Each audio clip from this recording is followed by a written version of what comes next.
Hey devs, today we're going to talk about advice and tips for attending an Android conference. This is something that I've been asked about a few times recently, and I thought it'd be a good idea to share that advice with anyone and everybody. Now, I've been really fortunate the past couple of years to attend a lot of Android conferences. And so these thoughts, tips, and advice are going to be very much from my personal perspective, from things that I've learned from many others. And so there's a lot of resources out there about this topic, and I will share some links to other resources in the comments section down below. But today I want to really focus in on a few key points. We're going to kind of talk about my real number one takeaway, and then we're going to split this down into some very practical things you can do beforehand, during, and after the event. Now, we're not going to get too far into the weeds on this. We have a follow-up video with some more low-level, maybe less important tips and advice. But this one will be very focused on the bare-bone essentials of how to have a successful, productive conference, and is maybe more applicable if you are thinking about going to your first or one of your first Android conferences, or really any conference for that matter. So, what's my number one tip? Well, since this spring when I attended Chicago Roboto, my number one tip has been to learn 3 new things and to meet 3 new people. Now, I can't take credit for this because I heard this in a talk at Chicago Roboto. Find the link down below. But I think it's a really great lens with which to filter an event. I know for me personally, and I've heard this from others as well, it can be really overwhelming when you go to a big Android conference, especially your first couple of times. There's so many people, there's so many vendors, just so many talks to learn. This is even more so if you're just getting started into programming or Android, because there's just so much extra information that you're taking in as well. And so I think the focus of limiting yourself to 3 key actionable takeaways and of meeting 3 new people really helps limit the scope of what you're trying to do. In limiting that scope, I think it's then easier to relax a little bit, enjoy the event, and not become too overwhelmed. Okay, now that we have the big idea out of the way, let's take a look at what we can do before the event to help set ourselves up for a successful conference. We're going to take a look at getting our schedule right, knowing where to go, how to get to the venue, and finally thinking about who we may want to connect with.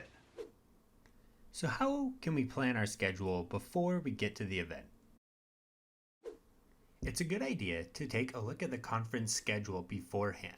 Take a look at the topics, take a look at the speakers, and pick out a few talks that you really want to make sure that you go to. This way you can have an idea of what you're going to do and what you're going to learn about before you get to the event. Next up, I encourage you to download the conference app if there is one. The apps will often allow you to create and save your schedule right within the app. They'll give you updates when sessions or rooms change, and also give you useful information such as how to get to the venue. Now, when you're creating your schedule, I think it's a good idea to balance the topics.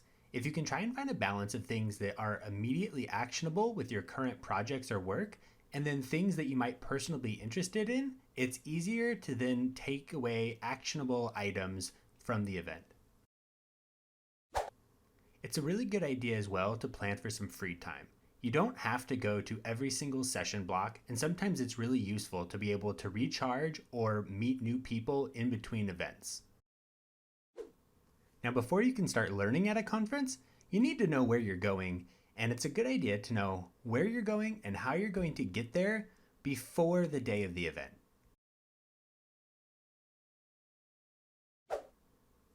So if you're traveling and are going to be staying in a hotel, then you want to make sure that you know where that hotel is, how you're going to get there from the airport, and where the hotel is in relation to the venue. This requires you to also know where the conference venue is going to be. Look that up on a map and have an idea of the best ways to travel between the hotel and the venue. If the conference has some type of party, then you'll want to know where that is as well, and how to get there from the conference venue, and how to get from the party back to your hotel. If you look all these locations up beforehand, then you can start to plan out how you're going to travel in between them, how much time you'll need to get there early in the morning, and it'll be easier to focus.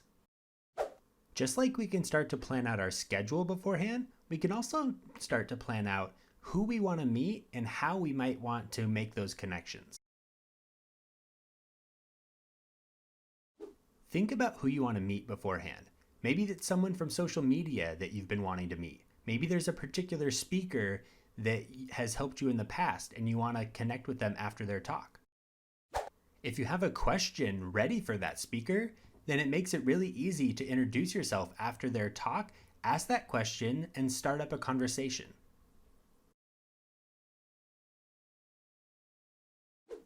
You could even make plans to meet beforehand. So maybe that's meeting for coffee during registration the first morning, or meeting at the after party, but this can help take some of the stress out of it as well.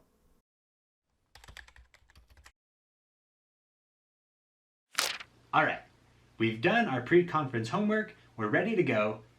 What can we do during the event to make it as enjoyable and as educational as possible?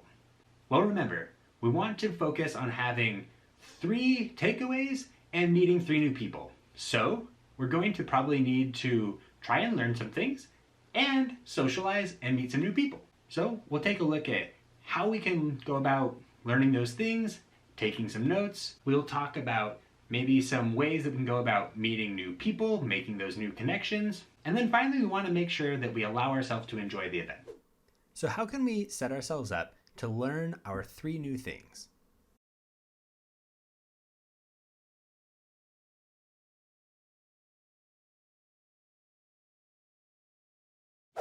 Here I think it's important to know a little bit about how you best learn. I think it's really important to know how you best take notes and what is going to allow you to remember the information you need once you leave the event, while also allowing you to be present and take in both the talk and the event. And it can be important to remember that most talks nowadays are recorded. So you don't always have to take down word for word verbatim what a speaker is saying. Often the slides will be available, the talks will be recorded and available shortly after that. So this gives you more options in how you take notes. Maybe that is regular pencil and paper, or on your laptop, or a sketch note, or maybe you're like me and even tweet out your notes. Find what works best for you and focus on that. It's also a good idea to understand how you best meet people. If you're more of an introvert and don't like walking up to people randomly and starting a conversation, then maybe making these connections before the event is best, and you could schedule some type of coffee or sit down before you get there. Or if you like to start up random conversations, stick around before the events or during registration or after the event or at the party and just start talking to people. You could also meet with the vendors or the sponsors and start up conversations. And with all of this, then you can start to meet your 3 new people, and you can make those connections and then follow up on those connections after the event. Once you've met these new people, you want to build those relationships. So think a little bit about how you can stay in touch. Maybe they're local and you can plan to meet up at a local event. Or maybe they are from far away and you want to connect on social media.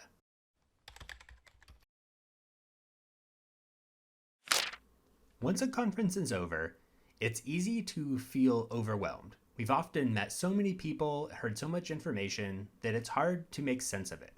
So I think a really good way to help focus in on what our most important things were is to kind of take some time and summarize what all that information was and what it meant to us, and then to share that information out with others. This process of thinking about what we learned and how we want to use it can then help us actually apply that in our projects, in our work.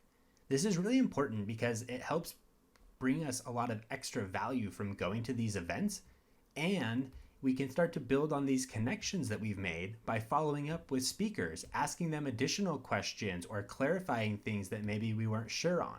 So it's a great way to just reinforce the things we've learned, and the connections we've made from these events.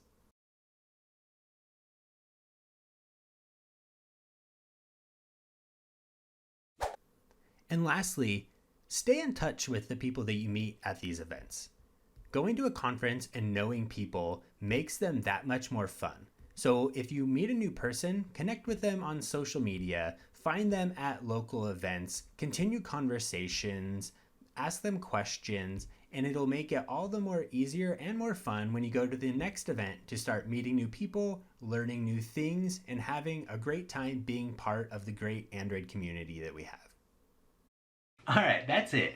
If we can really focus in on even just a few of these things, I think that we can have a really successful conference event. Now, there's a lot more that we can do, and I'm talk about that in a future video, but for now, if you're going to a future event, try and keep it small, focus on meeting 3 new people, try and learn a few key takeaways that you can go home and immediately put into action, and then overall, stay present and enjoy the event. Do you have any key tips for attending a conference? Comment down below. Let's share them with others and help give everybody the best conference experience they can. Thank you so much for watching. Until next time.